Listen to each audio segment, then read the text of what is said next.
saya menyiapkan uang emas 1 peti. Mau apa? Maksudnya mau membunuh Sayyidatuna Aminah. Karena dia udah tahu ini sekarang nih Nabi akhir zaman sudah dihamil. Orang Makkahnya sendiri nggak tahu bahwa Sayyidatuna Aminah itu hamil.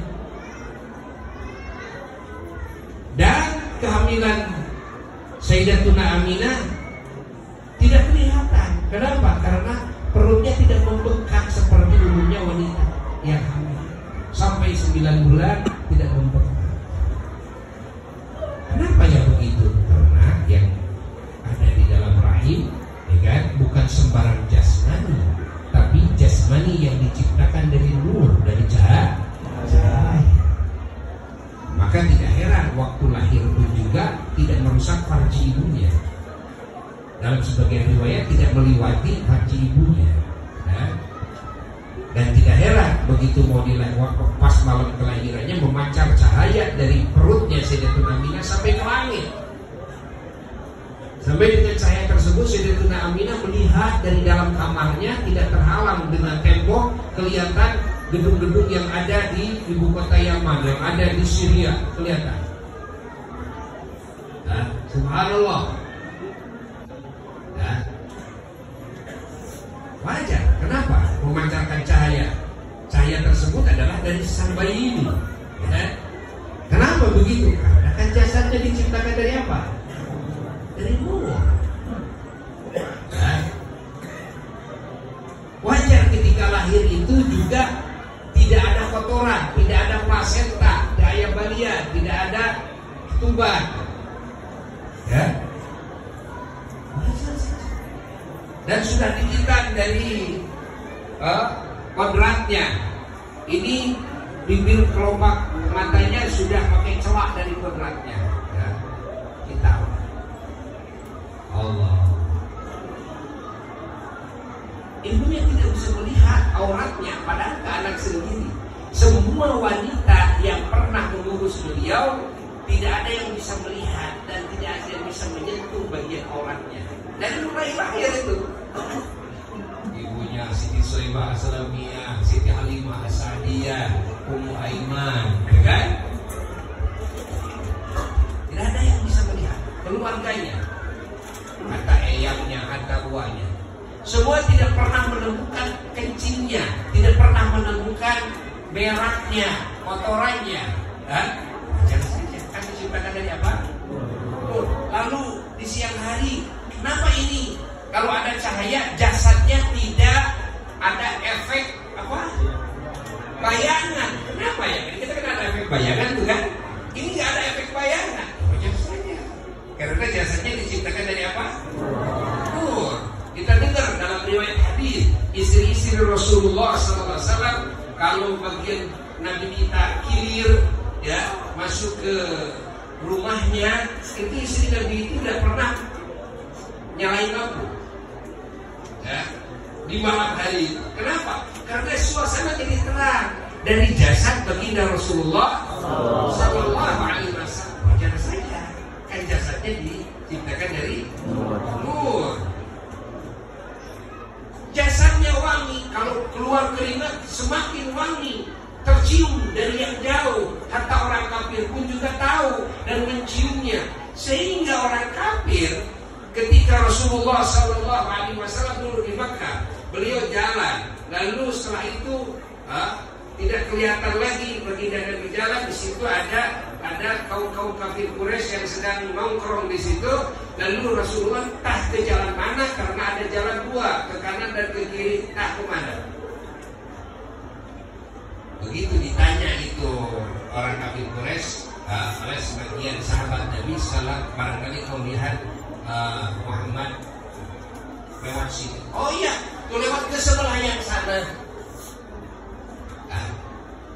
Padahal dia tidak tahu kemana. Dari mana dia bisa tahu? Karena dia tahu arahnya dari aroma. Jadi kalau Nabi lewat itu, aroma itu lama ada di situ, wangi khas jasad baginda Rasulullah Sallallahu Alaihi Wasallam. Wajar kalau kita menemukan hadis bahwa sahabat sahabat Nabi ketika malam bulan purnama sedang kumpul mentafakuri ya anugerah Allah, kebesaran Allah, tanda Allah bulan purnama ya, di Masjid Nabawi. Tiba-tiba Nabi keluar dari rumahnya lewat ke masjid, teranglah masjid dengan cahaya dari wajahnya baginda Rasulullah. Sahabat dikagetkan semuanya. Lalu sahabat melihat wajah Nabi dan melihat bulan, membanding-bandingkan. Sahabat bersumpah demi Allah, ya, wajah Rasulullah SAW jauh lebih indah, lebih bercahaya ketimbang bulan purnama. Allah, ya. Wajar saja. Kenapa? Rasulullah diciptakan jasadnya dari apa? Dari nur, kan? Dari nur. Dan itulah namanya juga nur. Tidak heran kalau Rasulullah Sallallahu Alaihi Wasallam nembus ke alam langit tanpa alat, ya, bersama malaikat. Tidak heran Rasulullah SAW sampai ke arasnya Allah, sampai ke alam yang semua malaikat boro-boro bisa masuk, tahu pun juga tidak. Malaikat Jibril alaihissalatu wassalam waktu Mi'raj hanya menunggu di batas Sidratul Muntaha, tidak mampu masuk. Kenapa? Karena kalau masuk, kata malaikat Jibril, cek bahasa Sunda mah satu yang beas, saya terbakar. Dan malaikat Jibril betul ketika oleh Nabi diajak membarengi Nabi, beliau mencoba masuk ke alam tersebut, baru satu yang beas, ya. Allah langsung terbakar malaikat Jibril alaihissalatu wassalam dengan cahaya terbakar itu, cahaya yang sangat hebat di alam tersebut. Sehingga malaikat Jibril dan semua malaikat itu kita tahu kan diciptakan dari cahaya, ya kan? Diciptakan dari cahaya. Tapi cahaya ini terbakar oleh cahaya karena saking hebatnya cahaya yang ada di alam tersebut, ya?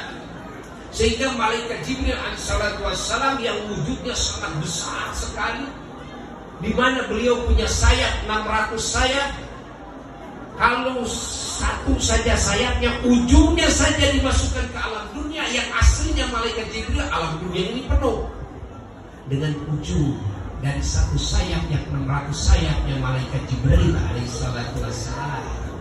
Bayangkan oleh kita, ini malaikat Jibril, malaikat yang disebut oleh Allah punya kekuatan yang sangat hebat sekali. Dzi quwwatin indal til arsy makin muta'in thamma amin. Allah menyebutnya dzi quwwah, punya kekuatan. Ternyata namanya kekuatan makhluk tetap ada batasannya. Ketika malaikat Jibril masuk ke alam tersebut yang disebut dzi quwwah, jadi tidak ada kekuatan. Terbakar dengan hebatnya cahaya di alam tersebut hingga malaikat Jibril menjadi segede burung pipit. Masya Allah, mengecil beliau. Kan ada film geningan baheula-nya, ada film raksasa, ada kan? Zaman TV bahula gitu kan? Ada kan? Nah ini bangsa sok nonton film raksasa ya. Raksasa jadi kealitan gitu, melutikan kan? Malaikat Jibril mengkerut menjadi sebesar burung pipit. Lalu beliau mundur lagi cepat-cepat, ya, kembali lagi ke asalnya. Sudah beliau angkat tangan, tidak bisa masuk, tidak berani lagi memaksakan diri masuk ke alam tersebut terbakar dengan cahaya.